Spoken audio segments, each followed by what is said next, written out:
Free fire প্লেয়াররা সবাই তৈরি তো, কারণ গেমে এমন একটা নতুন আপডেট এসেছে যা খেলার পুরো কৌশলটাই কিন্তু বদলে দিতে পারে।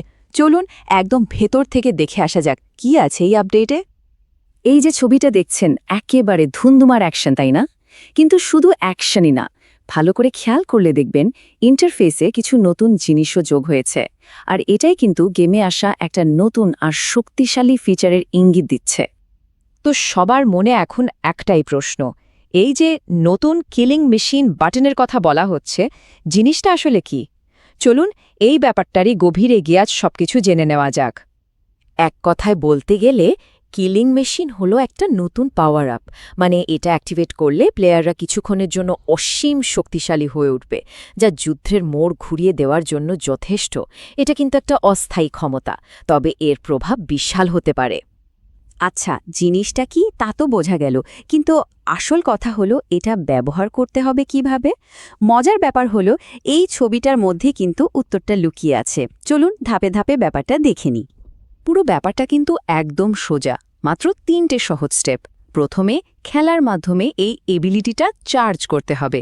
চার্জ হয়ে গেলে আইকনটার চেহারা বদলে যাবে, আর শেষে ওই নতুন আইকনটায় চাপ দিলেই পাওয়ার চালু।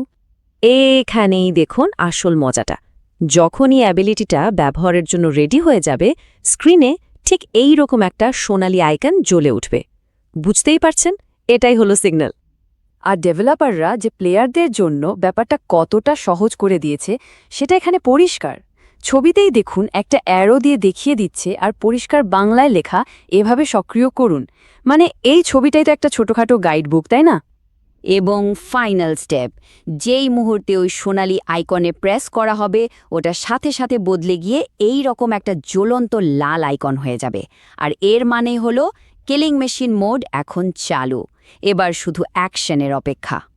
তো এটা কিভাবে ব্যবহার করতে হয় তা তো আমরা জেনে গেলাম, কিন্তু আসল প্রশ্নটা হলো এটা গেমে কেন এত বড় একটা ব্যাপার হতে চলেছে। চলুন এর কৌশলগত দিকটা একটু দেখি। এর একটাই লক্ষ্য, প্লেয়ারকে কিছুক্ষণের জন্য অসম্ভব পাওয়ার দেওয়া। মানে এমন একটা পাওয়ার যা দিয়ে যে কোনো কঠিন পরিস্থিতি সামলে নেওয়া যায়। যখন সাধারণ অস্ত্র আর কাজে আসছে না, তখনই এটাই হবে আসল শক্তি। এই সিনটা একবার ভাবুন তো, চারিদিক থেকে গুলি আসছে, একেবারে চূড়ান্ত চাপের একটা মুহূর্ত।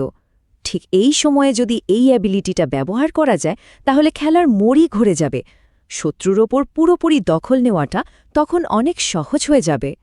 কৌশলগত দিক দিয়ে এর ব্যবহার কিন্তু অনেক রকম হতে পারে।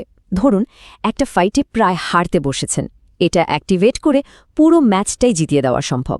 বা ধরুন কোনো একটা খতরনাক এনিমিকে খুব তাড়াতাড়ি খতম করতে হবে, তখনও এটা কাজে দেবে।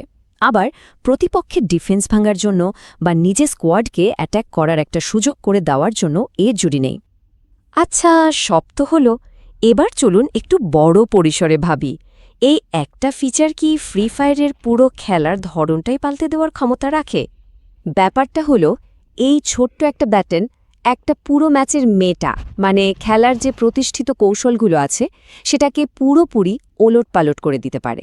বিশেষ করে বড় বড় টুর্নামেন্টে কখন আর কিভাবে এই পাওয়ারটা ব্যবহার করা হচ্ছে সেটার উপরই হয়তো পুরো ম্যাচের জয় পরাজয় নির্ভর করবে। তাহলে শেষ প্রশ্নটা থাকছে প্লেয়ারদের জন্য, এই যে নতুন কিলিং মেশিন এলো, এটাকে কাজে লাগিয়ে কিভাবে যুদ্ধক্ষেত্রে রাজত্ব করা যাবে?